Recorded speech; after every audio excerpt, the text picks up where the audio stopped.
भला हुआ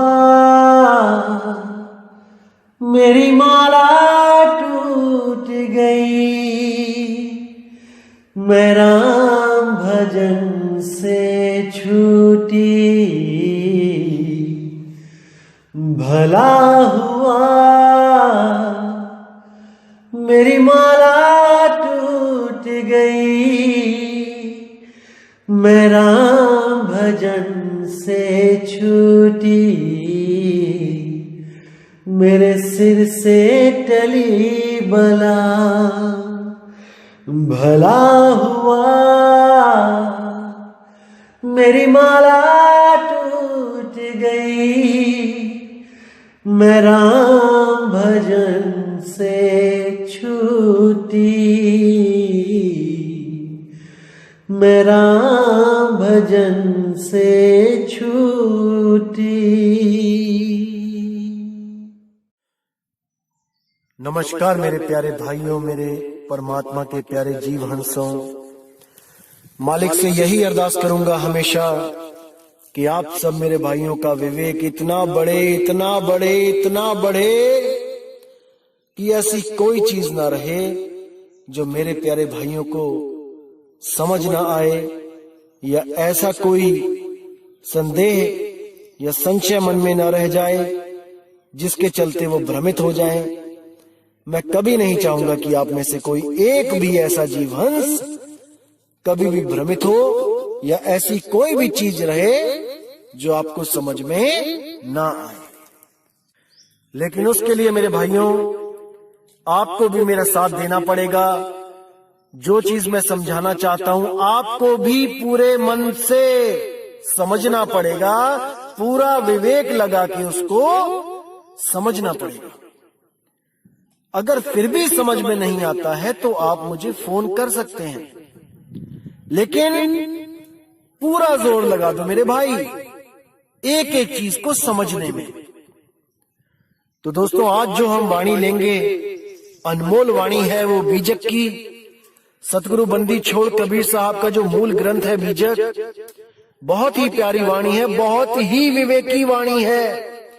अगर आपने इस वाणी को सही से समझ लिया तो 99% आप भ्रमों से बाहर हो जाओगे, बाहर निकल आओगे। तो क्या कहती है वाणी, आइए जानते हैं। आपन पाओ आप ही बिसरे हो, मतलब कि अपने स्वरूप को खुद ही भूल गया। ये बीजक की वाणी है। शब्द 76 बहुत सुंदर शब्द है। आज इस पे पूरा विचार करेंगे। जैसे स्वान कांच मंदिर में भरमत भूख मर्यो, ज्यों के हर बपु निरख कूप जल प्रतिमा देख पर्यो। यानी कि जैसे कांच के मंदिर में अगर कोई स्वान यानी कुत्ता घुस जाए तो वो देखता है कि चारों तरफ जो कांच लगा है उसके अंदर उसकी प्रतिमा दिखाई देने लग जाती है, उसका प्रतिबिंब दिखाई देने लग जाता है, और वो वहां पर सोचता है कि मुझे अन्य कुत्तों ने घेर लिया है और ये मुझे नुकसान पहुंचाएंगे। और वो उन कुत्तों की तरफ देख के, यानी अपने ही प्रतिबिंब की तरफ देख के भौंक भौंक के अपने प्राणों को त्याग देता है। मरता मरता भी भौंकता रहता है, क्योंकि वो अपने निज स्वरूप को नहीं जानता, वो अपने निज स्वरूप को भूल चुका है, भूल चुका है। एक छोटी सी कहानी सुनाता हूं। एक बार एक राजा ने ऐसा ही एक महल बनवाया, शीश महल, जिसमें कांच ही कांच लगे थे। तो राजा को पता था कि कोई भी कुत्ता अगर शीश महल में जाता है तो भौंक भौंक के मर जाता है। तो राजा को एक खेल सूझा। उसने पूरे शहर में ढिंढोरा पिटवा दिया कि भाई जो भी अपने कुत्ते को इस शीश महल में एक रात बिता देगा, उसको मैं अपना आधा राज्य दान में दे दूंगा, इनाम में दे दूंगा। तो बड़े बड़े लोग आए, बड़े बड़े ट्रेंड कुत्ते आए, और जैसे ही उनको छोड़ा गया तो एक रात में क्या हुआ, वो भौंक भौंक के उन्होंने अपने प्राण त्याग दिए। शाम को कुत्ता डाला जाता और सुबह को उसकी लाश निकाली जाती। सब बड़े हैरान परेशान कि भाई इतने प्यारे प्यारे कुत्ते ये काल के मुंह में चले गए, लेकिन कोई भी जीवित वापस बाहर ना आ पाया। तो एक बार क्या होता है, एक बहुत ही होशियार आदमी होता है, वो भी अपने कुत्ते को लेके जाता है राजा के पास। कहता है महाराज मेरे कुत्ते को भी इस शीश महल में जाने का मौका दो। तो महाराज कहते हैं क्या तुम्हें अपने कुत्ते से प्रेम नहीं है? बहुत ही सुंदर कुत्ता होता है वो कहता है जी मुझे पूरा प्रेम है अपने कुत्ते से, आप इसको अंदर जाने का मौका तो दो। तो राजा कहता है चलो ठीक है। तो शाम को उस कुत्ते को जब शीश महल में भेजा जाता है और दरवाजे लगा लिए जाते हैं और पूरी रात बीत जाती है, जब सुबह को खोला जाता है तो देखते हैं कि कुत्ता वहीं पर बैठा हुआ है और कभी इस शीशे को देखता है, कभी उस शीशे को देखता है, कभी उस शीशे को देखता है, लेकिन भौंकता नहीं है। राजा बड़ा परेशान, ऐसा कैसे हो सकता है भाई? अरे सारे शहर के कुत्ते मर गए, लेकिन ये कैसा कुत्ता है भाई, ये क्यों नहीं भौंकता है? तब राजा मजबूरी में उसको आधा राज्य दे देता है, लेकिन उससे पूछता है मुझे ये तो बता दे कि ये भौंका क्यों नहीं? तब उस आदमी ने क्या कहा कि महाराज जी जब भी मैं अपनी दाढ़ी बनाता था तो जो शीशा मैं यूज करता था वही शीशा मैं इस कुत्ते को भी दिखा देता था बार बार। तो जैसे ही मैं यूज करता था वही शीशा उसको भी बार बार दिखाने से उसको भी समझ आ गया कि इसमें जो कुत्ता दिखाई दे रहा है वो मेरा ही प्रतिबिंब है, मेरा ही प्रतिबिंब है, मेरी ही नकल है, ये असल नहीं है। जो दिख रहा है वो नकल है, असल नहीं है। अरे जो दिखे सो माया संतों, इसीलिए साहिब ने बोला जो कुछ भी दिखता है वो दृश्य है और जो उसको देखता है वो दृष्टा है। इसीलिए कुत्ता भी समझ चुका था कि मैं दृष्टा हूं, मुझसे भिन्न कुछ नहीं है, सब भ्रम भूत है, मेरे सिवा कुछ भी सत्य नहीं है। इसलिए वो कांच के मंदिर में बैठकर भी अपने प्रतिबिंब को भली भांति जान रहा था कि वो सब मेरी ही नकल है। लेकिन कुछ लोग जो इस कुत्ते से भी गए गुजरे हैं विवेक बुद्धि में, वो उस प्रकाश को देखकर, वो किसी आकृति को देखकर, वो किसी महलों को देखकर, वो आम के बगीचों को देखकर, सोने की सड़कों को देखकर उनको असल मान बैठते हैं कि वो सब असल है, असली स्वर्ग है, असली सतलोक है, असली अगम अनामी लोक है। अरे मेरे भाई ये सब नकल है। जो दिखे सो माया संतों, रंग बदले बहरूपिया। समझ जाओ, समझ जाओ, समझ जाओ, फिर मौका नहीं मिलेगा मेरे भाई, समझ जाओ। तो कहते हैं जैसे सोन कांच मंदिर में भरमत भूख मर्यो, ज्यों के हर बपू निरख कूप जल प्रतिमा देख पर्यो। जैसे एक शेर की कहानी सुनी थी आपने, वो शेर जब कुएं में अपनी ही प्रतिमा को देखता है और सोचता है कि कोई और शेर आ गया है जो मुझे चैलेंज कर रहा है लड़ने के लिए, तो वो उस कुएं में छलांग मार देता है और अपने प्राणों को खो देता है। केवल इसीलिए क्योंकि वो नहीं समझ पाता कि जो दिखे सो माया। अरे जो प्रतिबिंब दिख रहा है वो मेरा ही छाया है, मेरा ही नकल प्रतिबिंब है, असल तो मैं कुएं से बाहर हूं। नहीं समझ पाता। अब कहते हैं वैसे ही गजफटक शिला में दशनन आन अर्यो, मरकट मूठ स्वाद नहीं बिहुरे, घर घर रटत फिर्यो।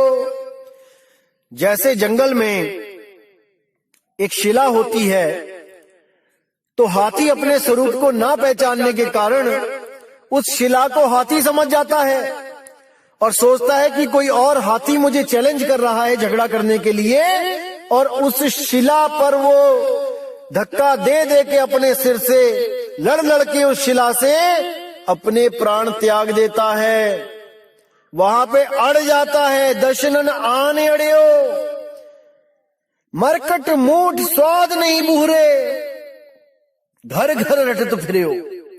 जो बंदर पकड़ने वाले जो होते हैं वो क्या करते हैं, कुछ चने लेते हैं, जमीन पे बिखेर देते हैं और वहीं पर एक जमीन में एक सुराही गाड़ देते हैं जिसकी गर्दन बहुत पतली होती है सुराही की, और उसके अंदर भी कुछ चने के दाने फेंक देते हैं।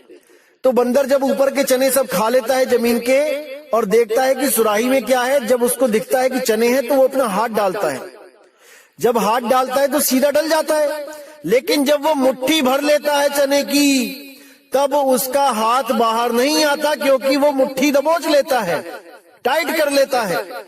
चने दबोचता है, मुट्ठी टाइट हो जाती है, वो लॉक लग जाता है, फंस जाता है। अब वो अगर चने छोड़ के हाथ बाहर निकाल ले तो वो आजाद हो सकता है, लेकिन उसको लगता है कि मेरा किसी ने हाथ अंदर पकड़ लिया है, क्योंकि जब मैंने हाथ डाला था तब तो बड़े आराम से डल गया था, अब मैं निकाल रहा हूं तो हाथ निकल नहीं रहा है, मुझे किसी ने पकड़ लिया है। केवल और केवल उस लालच के कारण। अगर वो मुट्ठी खोल दे तो वो बाहर आ सकता है, लेकिन मुट्ठी बंद रखता है क्योंकि चने ना कहीं छूट जाएं। तो एक मुट्ठी चने के कारण वो पूरी उम्र घर घर नाचता है, घर घर नाटक करता रहता है और महादुख पाता है, आजादी को हमेशा के लिए खो देता है। ये केवल और केवल अपने निज स्वरूप को ना जानने के कारण मेरे भाई। तो आगे कहते हैं, कहें कबीर ललनी के सुवना तो है कवन पकड़ियो। नलनी के सुवना का मतलब क्या है? आपने देखा होगा कि तोता पकड़ने वाला जो शिकारी होता है वो क्या करता है, तोते को पकड़ने के लिए एक खोखली पाइप लेके आता है, जो अंदर से खोखली होती है, उसको एक धागे में बांध देता है। जैसे कपड़ा सुखाने के लिए जो एक तार बंधी होती है, मान के चलो कि उसी में एक पाइप जो खोखली है वो चढ़ा देता है ऊपर, अंदर धागा है, ऊपर पाइप है, और नीचे रख देता है बहुत बड़ा टब पानी से भर के, और उसी पाइप पे बांध देता है मिर्ची। अब तोता जब दूर से देखता है कि मिर्ची बंधी है तो उसको नहीं पता होता है कि ये पाइप है कि ये एक डाल है या एक तार है जिसपे मैं जाके बैठूं। उसको यही लगता है कि एक बैठने के लिए जगह बनी हुई है जिसपे मैंने जाके बैठ जाना है। तो जैसे ही वो वहां पे जाता है, जैसे ही वो पाइप पे बैठता है, वो पाइप क्या होती है, वो घूम जाती है। अब तोता जहां सीधा बैठता है वो उल्टा हो जाता है, और जैसे ही उल्टा होता है एकदम उसकी नजर नीचे पड़े पानी पे पड़ती है और वो डर जाता है। डर के मारे उसके जो पैर होते हैं अपने आप टाइट हो जाते हैं, कस के पकड़ लेता है। कस के पकड़ने के कारण वो पूरा उल्टा लटका होता है और वो सोचता है कि मुझे किसी ने बहुत जोर से पकड़ लिया है, और इस ललनी ने इस पाइप ने मुझे कस के पकड़ लिया है और अब ये मुझे छोड़ नहीं रही। इसी भ्रम में वो लटका रह जाता है और शिकारी आके उसको दबोच लेता है। अगर वो ये भ्रम निकाल दे कि इसने मुझे पकड़ा हुआ है और इस ज्ञान में आ जाए कि मैंने पकड़ा है इसको, मैं छोड़ के इसको उड़ सकता हूं। अगर इस ज्ञान को वो ग्रहण कर ले तो वो कभी भी पिंजड़े में कैद ना हो पाए। लेकिन अज्ञानतावश वो यही समझता रहता है कि इस नलनी ने, इस पाइप ने मुझे पकड़ लिया है और मैं अब उड़ नहीं पाऊंगा। बस इसी भ्रम में वो शिकारी के हाथ लग जाता है। इसीलिए साहिब बोल रहे हैं, कहें कबीर ललनी के सुवना तोहे कवन पकड़े हो। अरे तुझे किसने पकड़ा है रे, तूने पकड़ा है इसको। इसीलिए बोल रहे हैं, हे जीवात्मा तुझे कोई नहीं पकड़ सकता, काल तुझे नहीं पकड़ सकता, माया तुझे नहीं पकड़ सकती, 3 गुण तुझे नहीं पकड़ सकते, 5 तत्व, 25 प्रकृति, 10 इंद्रियां तुझे नहीं पकड़ सकते। तू आजाद है, लेकिन तूने इसे पकड़ रखा है, इसलिए तू गुलाम है, इसीलिए तू गुलाम है। अगर तुझे कोई ऐसा गुरु मिल जाए जो तुझे तेरा निज स्वरूप लखा दे और इस जड़वत प्रकृति से तुझे अलग कर दे, तो तुझे कोई नहीं पकड़ सकता। अरे नलनी के सुवना तोहे कवन पकड़े हो, तुझे कौन पकड़ सकता है, अर्थात कोई नहीं। अरे ये धरती हांडी भई, ढकना भयो आकाश, 3 लोक ईंधन भया, जीव को कहा निकास। सतगुरु हांडी फोड़ के ढकना दियो उघार, और सुरत चली सतलोक को, काल रहा झक मार। ये सुरत अपने निज स्वरूप उसको प्राप्त करने के लिए चली और ये काल झक मार रहा है। ये उसको नहीं पकड़ सकता, क्योंकि उस सुरत के बिना ये बेजान है, जड़ है। केवल उस सुरती की वजह से ये तन और मन चलायमान है, ये जीवित हैं।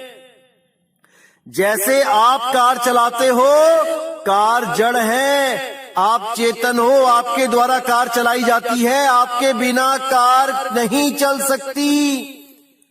समझो इसको, आप हो जो इसको चला रहे हो। इसी तरह तन और मन आपको नहीं पकड़ सकते, क्योंकि आपके बिना ये मुर्दा है, मुर्दा। लेकिन आपकी शक्ति से ये जीवित होके इस 3 लोक को बसा के बैठे हैं। 3 लोक में इनका राज है, आपको गुप्त कर दिया गया है, ये प्रगट हैं, और आप उस गुप्त रूप को, उस गुप्त नाम को, उस निज नाम को नहीं जान पा रहे। इसीलिए बंदी छोड़ को यहाँ पर आप जैसी देह बना के आना पड़ता है, देह धारण करके आना पड़ता है। वो देहधारी नहीं है कि उसकी कोई अपनी देह है, वो देह धारण करके आता है। जैसे राजा किसी लड़ाई में जाए तो अस्त्र शस्त्र धारण करके जाता है।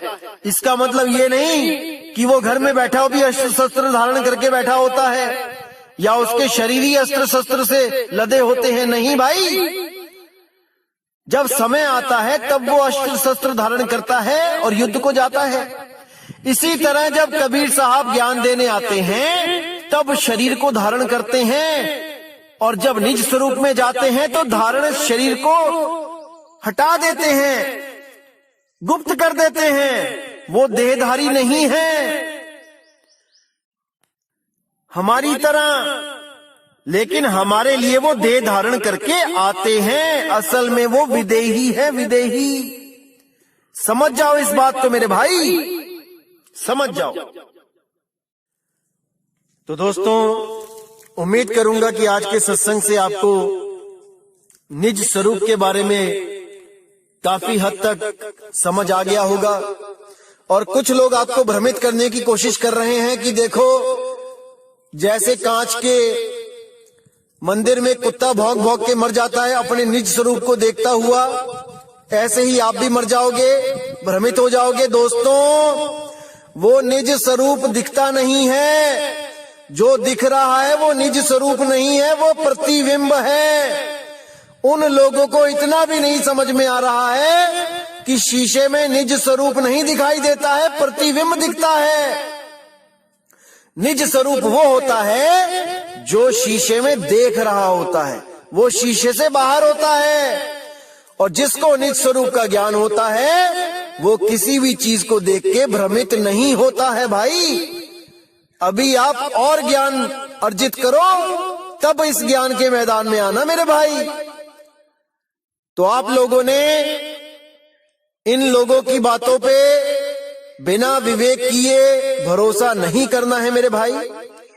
इन लोगों को बोलने दो क्या बोलते हैं, आप केवल विवेक करते रहो कि ये क्या कह रहे हैं, क्या समझाना चाहते हैं, कहीं ये खुद भ्रमित तो नहीं है जिनकी बातों में आके आप और भ्रमित हो जाओ।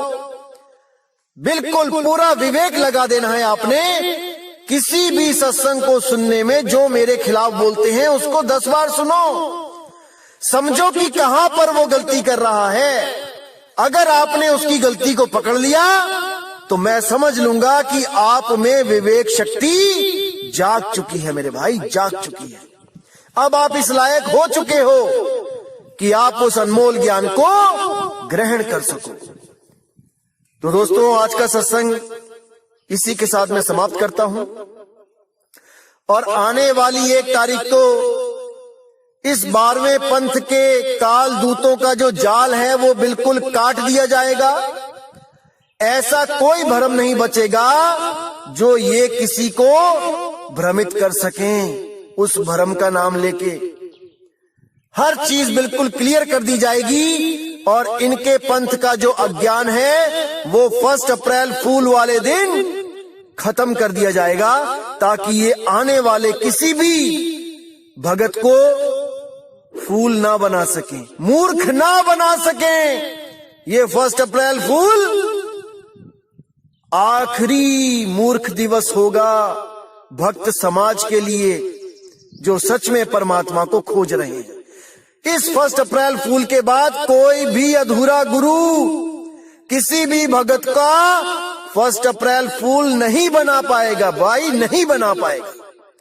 लेकिन आपने पूरा विवेक लगा देना है दोस्तों सत्संग को समझने के लिए। दास पूरी मदद करेगा आपकी कि आप इस सब भ्रम से बाहर आ सको। तो दोस्तों मुझे विदा दीजिए।